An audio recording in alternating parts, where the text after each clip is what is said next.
Hi, everyone. Today is Saturday, October 11th, 2025. I'm Crystal Dawn Hill, and I want to talk about a post I read today in a Twin Flame group.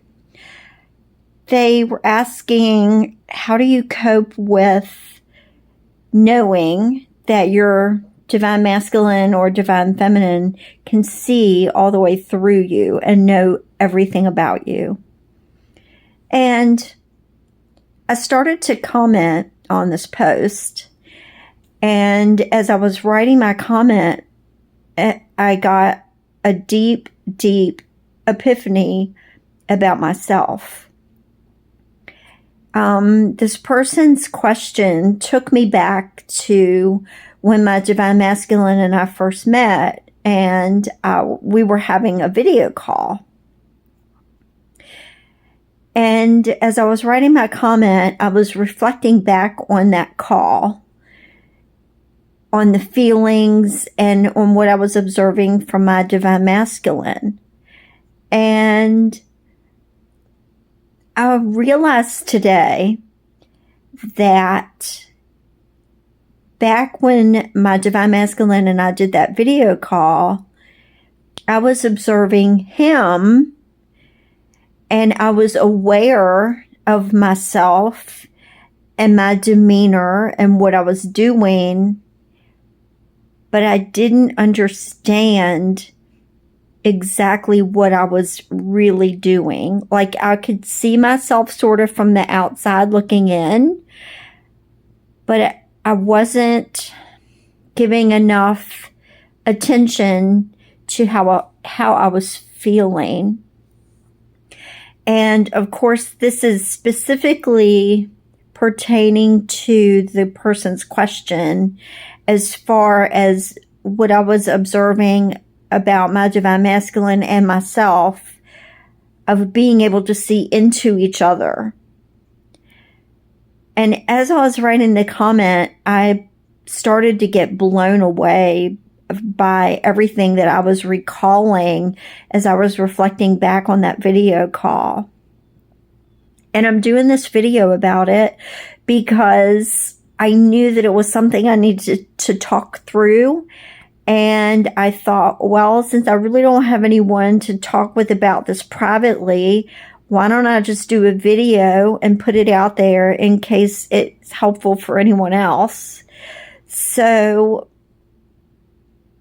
I really, really want to talk myself through this and get to the bottom of exactly what happened with me. Because this morning when I was writing that comment, I realized that I was guarding myself when I was looking at my divine masculine and listening to what he was saying. I was nodding my head in agreement, but I knew at the time that I had like this shield in front of me. And what I interpreted that as is putting up boundaries. But I don't think I realized that he could see straight through that shield, that barrier that I thought I was putting up.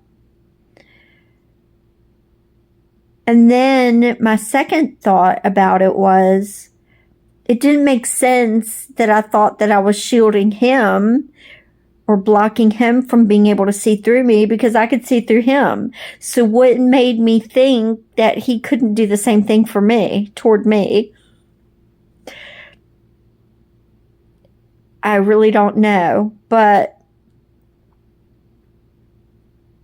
as I was thinking about this, it was like I was uncovering a whole nother layer of the mystery, the smoke and mirrors that we talk about proverbially.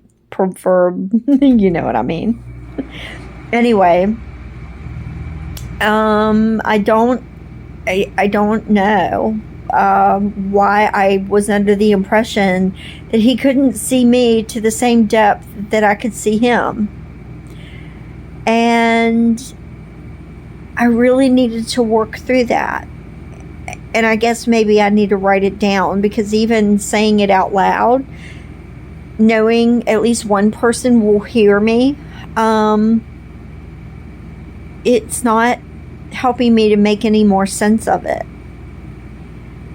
And maybe the only thing I needed to do was just to recognize it, to acknowledge it, and to admit it out loud to someone, because it was, I don't know what it was. I don't know if I was blocking myself from accepting the fact that I was actually doing that. I don't know if this has any significance to the connection, I don't know if me saying it out loud and talking about it will mend anything, between us energetically, or even between us on the human level. I really don't know.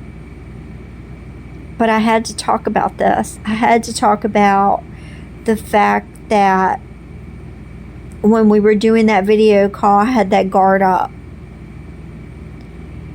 And I really, truly believed that I was preventing him from being able to penetrate that. And I don't know why. Because I knew everything about him. I knew that he was European, but not British. I knew he was a healer.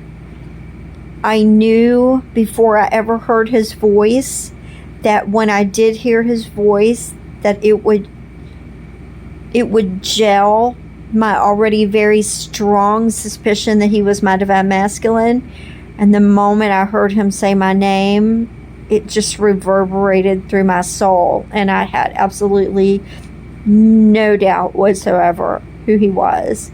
And then everything that transpired between us afterward, even though we've never met in person, we've never spoken to each other in a romantic way, it's been just all spiritual. We've expressed our love toward each other, and we've acknowledged the connection, but we've never had any sort of verbal agreement that there was anything romantic, even though we know that it is the most romantic